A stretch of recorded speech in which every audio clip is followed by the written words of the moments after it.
We are back live right now. With us, Excel, who is one of the coordinators for the humanitarian mission for Yefren, Kikla, and Al-Gala. He's going to update us with the humanitarian situation in those areas. Hello, Excel. Hi. Hi. How are you doing? I'm okay. It's quite busy days, as we all are across Libya and for the Libyans outside of Yeah. Excel, could you please update us with the humanitarian situation in the areas of Yefren, Qala, and Kikla? Okay. So today there's, as every day for the past 7 weeks since the 3rd of April, where the areas of Yefren, Qala, and Kikla, and the surrounding areas of Ulal Yahya, Amzarsan, Tanzrait, Tahuma, and some of the smaller villages around the region, has been under complete siege. Nothing goes in and nothing goes out. Continuous attacks every day. Starting off from today, and I'll go go backwards. Today there's been some fierce fighting between the pro-Gaddafi forces and the revolutionaries. The pro-Gaddafi forces have been using two areas which are launching their Grad missiles from. One of them is in the Souk district. You can imagine that this area is a mountainous region. The administrative center of Yefren is towards the eastern side. The Souk district, you have a number of tanks there, a number of heavy machine artillery, and also Grad missiles targeting the civilian area of western Yefren. There's been repetitive attacks today, and also from the Gela area has been under fire from the region of where there's a large number of Gaddafi forces that are situated. Same tactic they're using, which is Grad missiles, and it is very, very difficult for that region. Now, if we kind of go back to what was happening this morning, the last night around Kikla. So Kikla, there was very fierce fighting between the revolutionaries and the pro-Gaddafi forces. Fortunately, the revolutionaries took the upper arm, and there was 20 hostages that has been taken. Out of them, about 6 Gaddafi forces, including military commanders, were injured and are being taken care of by the revolutionaries, providing them what medical attention, in terms of road-off medical attention. I'll kind of tell you a little bit more about this, because this is an area which is secluded. No medicine is in the area. We have 5 critically injured revolutionaries also, which also need urgent medical attention. The area of Kikla, just for everybody in the call, is inside of the region of Yefren. The region of Yefren is completely surrounded. There has been talk yesterday on a number of sites and also news stations about the areas being liberated. I'd like to correct that. The area, the revolutionaries took the upper arm. The whole area is not liberated yet. Liberation will be when the lions actually liberate the whole of the region of Yefren.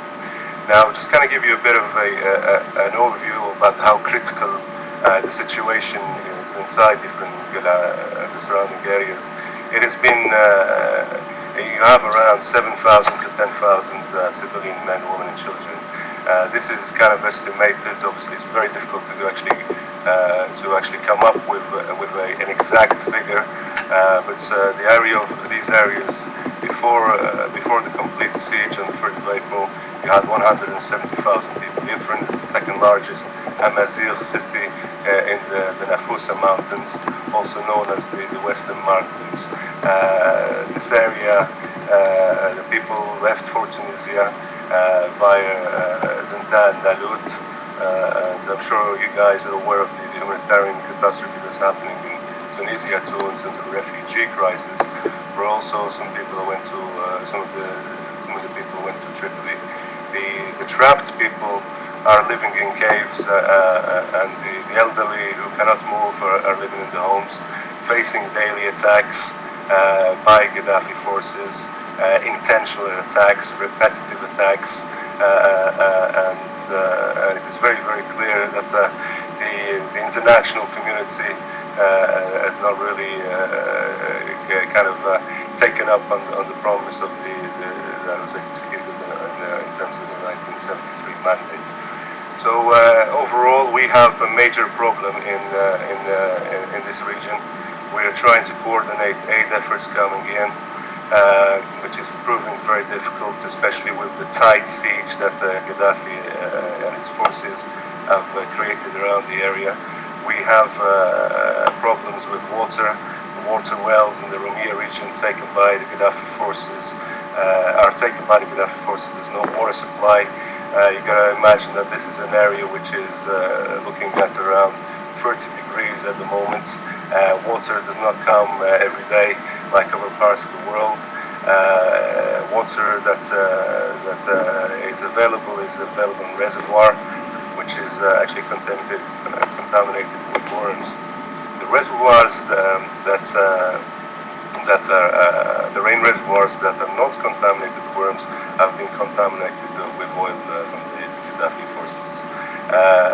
Thankfully, that last week, about 5 days ago, we had rain, which is a rare occurrence in the Nafurta mountains, and the families were collecting water, but we expect the water to be running out in the next few days. In terms of food, there is no food, no vegetables, no fruits, no baby milk at all. This is a major problem for the area. People are living on macaroni and pastaka, which is being cooked on logs, as there's no electricity, no gas in the area. So the guys have been, and the ladies and the people in general have really kind of astounded a lot of people by surviving to this point, but it's reaching the point of criticality. We need urgent assistance to take out, to rescue the wounded at the moment, because there is no medical supplies on the ground. And we sent out a letter last night to the Secretary General Ben Ki-moon to really organize the rescue mission for these wounded people. We have had no response so far, so it will be very interesting to see what is the international viewpoint of that. In terms of the illnesses, we have a number of critical ill people, which we are really we need to address immediately. This includes diabetics, around 500 cases. We have epilepsy, about 10 cases. Cardiac problems, 50. We have the civilians which are wounded, which include the infected wounds and injuries due to the constant shelling of the civilian areas in this region. We have some cancer patients which require their medication, which they have run out. We have kidney people, which problems with kidneys, which need their daily dialysis. There's a growing diarrhea problem amongst the children because of the lack of water and the nutrients in food. And we've had serious cases with our women in terms of miscarriages because of the hardship. We've had over 50 cases of that, where sadly the women had actually experienced the pain of miscarriage. So the area is under constant stress, daily attacks, repetitive attacks, and we are really calling for the Libyan community, as well as the international community, to really take a stance and help protect the civilians, in terms of really trying to get the humanitarian assistance that's required in the area. Thank you so much, Excel. I seriously have, personally, I have no questions to add. I think you have covered the whole humanitarian and also military situation there. I can't ask if the viewers that are listening to you right now have any questions to ask, and I would just pass them on to you. So if any of the viewers has any question for Excel, please post it now.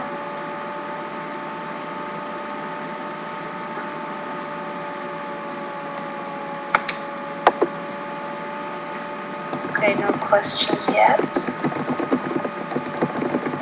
So whilst we're waiting for questions, I'd just like to add another thing.